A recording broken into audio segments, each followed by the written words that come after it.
Voyons maintenant la solution au défi posé dans la vidéo sur le D. Donc, le premier vidéo sur le D qui concerne les boucles. Donc, le défi consistait à utiliser cette boucle-ci, donc répéter jusqu'à une condition en particulier, pour arrêter le D lorsqu'il va avoir atteint la valeur 6.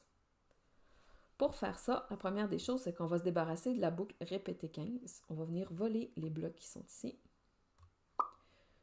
Diffuser la valeur finale. Ensuite, détruire ça. On va revenir ici. Donc, comment on va utiliser? Si vous voyez la forme ici, donc ça correspond aux blocs de ce type-là. Donc, ce sont des blocs conditionnels, qui est des blocs logiques qui vont nous donner une valeur vraie ou faux.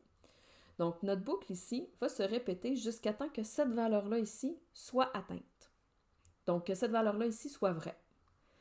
Donc, comme on veut que la valeur de notre D soit égale à 6, que ce soit ça la condition qui fasse que notre boucle s'arrête, on va aller choisir notre bloc ici. On veut que ça soit égal à 6 et on veut que ça soit notre valeur de D. Donc, on va venir chercher notre valeur de D ici, tout simplement. Comme on veut voir un petit peu mieux, avoir le temps de voir les changements de costume, on va procéder de cette façon-là. Et voyons si ça fonctionne. Un grand écran.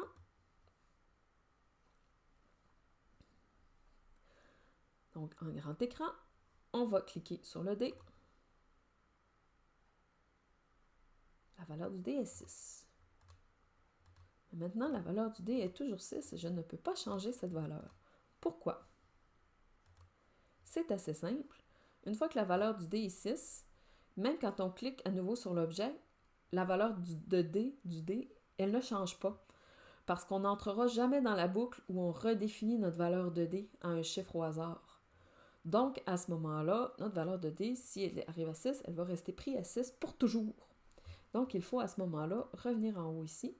Et ce qu'on peut faire, c'est redéfinir notre valeur du D, par exemple, à 0, qui n'est pas 6. Et à ce moment-là, la condition ici va être fausse et on va effectivement entrer dans la boucle. Sinon, on n'entre jamais dans la boucle et la valeur du D reste à 6, une fois qu'on l'a atteint la valeur 6. Essayons voir si ça solutionne le problème. La valeur du D est 6, comme ça ici. Ah, on recommence. On a 6, mais on a vu que le D a changé. La valeur du D est 6, 6, 6,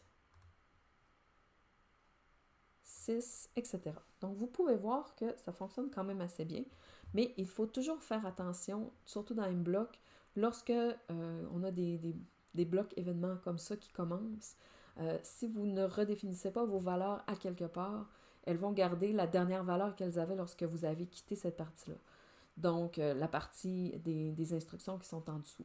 Donc, à ce moment-là, il faut s'assurer qu'on la redéfinit à quelque part, sinon il va rester toujours la même. Ce qu'on aurait pu faire aussi, c'est se faire un bloc de remise à 0 avec lui ici et de revenir la valeur du D à 0. Mais à chaque fois qu'on aurait voulu relancer le D, il aurait fallu cliquer sur Go pour pouvoir changer la valeur, si on ne l'avait pas mis juste ici au début.